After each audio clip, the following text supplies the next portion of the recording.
नमस्कार दोस्तों, mission institute में आपका बहुत बहुत स्वागत है। दोस्तों, जैसा कि आप जानते हैं कि हम लोग यहाँ पर जिस कार्य के लिए जुड़े हैं उसको ही आगे बढ़ाया जाए।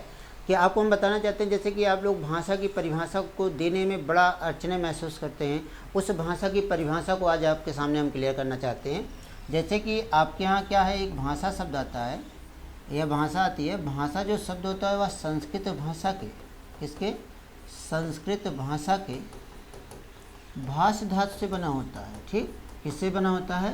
भाष धातु से बना होता है। ठीक है, धातु से बना है।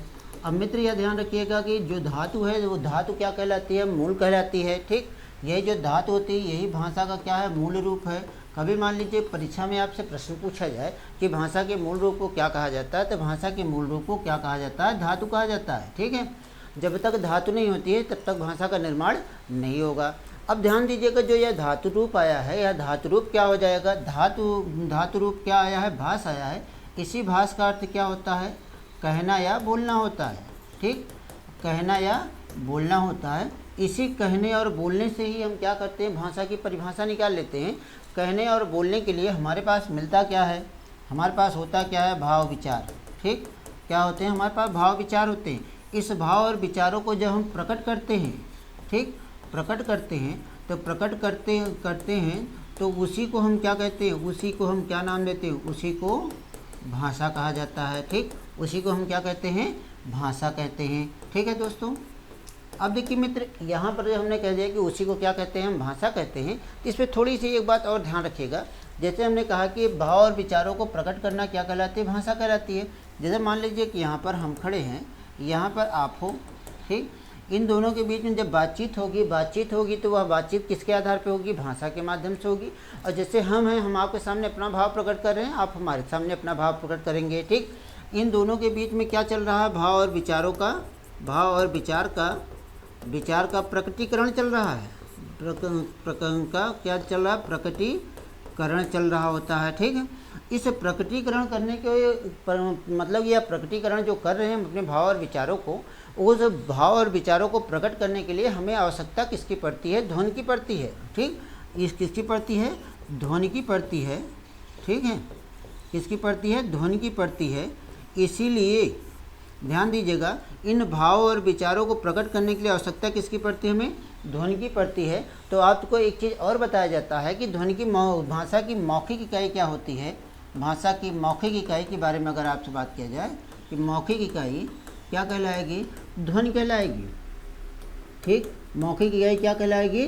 ध्वनि कहलाएगी। अब देखिए ध्वनि कैसे आई कि जो हम अपने भाव और विचार प्रकट कर रहे हैं, दो लोगों के मध्य जो अब भाव और विचारों को प्रकट किया जाता है, प्रकट करने के लिए क्या होता है? भाव और विचार को कैसे प्रकट करते हैं? बोल कर या कह के करते हैं। देखिए क्लियर हो रहा है। अब यहाँ जो भाव और विचार प्रकट किया जाता है, तो वह प्रकट करने के लिए किसकी सहायता लिया जाता है? ध्वनि की। इसीलिए भाषा की सबसे छोटी मौखिक इकाई क्या बना दिया गया? ध्वनि बना दिया गया। ठीक, भाषा की सबसे छोटी मौखिक इकाई क्या बनाया गया मित्र? ध्वनि बनाया गया। लेकिन इन दो व्यक्तियों के बीच में जो ध्वनियों से हम अपने विचारों को प्रकट करते हैं, उसके लिए हमें एक चीज़ की और आवश्यकता पड़ती है, जिसे क्या नाम दिया जाता है? संप्रेषण कहा जाता है। क्या कहा जाता है? संप्रेषण कहा जाता है। संप्रेषण का जो एक माध्यम होता है, अर्थात हमारे और आपके मध्य जो जुड़ रहे हैं हम बातों से, विचारों से, अपने भाव से, उसमें क्या होना चाहिए? एक तारतम्यता होनी चाहिए। तारतम्यता को ही क्या नाम दिया जाता है? संप्रेषण दिया जाता है। कि जब तक संप्रेषण नहीं होगा तब तक भाव और विचार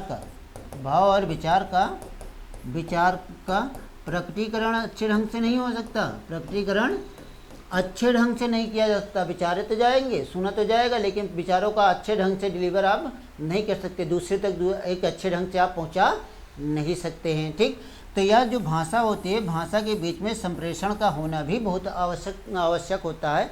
जब तक संप्रेषण नहीं होगा तब तक भाव और विचारों को प्रकट नहीं किया जा सकता। अब भाव और विचारों को प्रकट करने के लिए हमें किसकी आवश्यकता पड़ती है? ध्वनि की पड़ती है। इसीलिए भाषा की सबसे छोटी इकाई क्या बनाई गई? ध्वनि बनाई गई। भाषा की सबसे छोटी इकाई क्या बना दी गई? ध्वनि बना दी गई। इसी ध्वनि की सहायता, जैसे हमने ध्वनि की बात कही, इसी ध्वनि से क्या बन जाता है? इसी ध्वनि से एक वर्ण की बात आ जाती है। वर्ण से किसकी बात आती है? शब्द की बात आती है। शब्द से किसकी बात आती है? वाक्य की बात आती है। वाक्य से हम क्या बना देते हैं? वाक्य का ही मेल करते हैं, जहाँ पे भाषा का निर्माण हो जाता है। ये आप देख सकते हैं, ठीक। तो दोस्तों यह क्लियर हुई बात हमारी भाषा की। अब इस भाषा को देख लीजिएगा, हम आपको फिर से दोहरा देना चाहते हैं कि भाषा जो शब्द होता है वह संस्कृत भाषा के भाष धातु से बनी होती है। ठीक, किससे बनी होती है? संस्कृत भाषा के भाष धातु से बनी होती है। और यह जो धातु होती है यह भाषा का क्या हो जाता है? मूल रूप होता है। ठीक, और जो धातुएं होती है वह होती कहाँ हैं? वह हमेशा कहाँ होती हैं? संस्कृत भाषा में होती है, इसके अलावा और कहीं नहीं होती है। ठीक, जब तक धातु नहीं होगी तब तक भाषा का निर्माण नहीं होगा। और जब धातु जो आई है, भाषा शब्द का मूल रूप क्या है? भाष है। इस भाष का अर्थ क्या हुआ? कहना या बोलना हुआ। और कहने और बोलने के लिए हमारे पास क्या गया? भाव और विचार गया। और भाव और विचारों को प्रकट करने के लिए करने को ही क्या हम कहते हैं? भाषा कहते हैं। और भाव और विचारों को प्रकट कैसे किया जाता है? ध्वनि से प्रकट किया जाता है। इसीलिए बताया जाता है ध्वनि की सबसे छोटी इकाई, मौखिक इकाई क्या होती है? ध्वनि होती है। चलिए दोस्तों, इसी के साथ फिर अलविदा कहते हैं। इसके बाद फिर हम अगले वीडियो में मिलते हैं। नमस्कार, जय हिंद, जय भारत।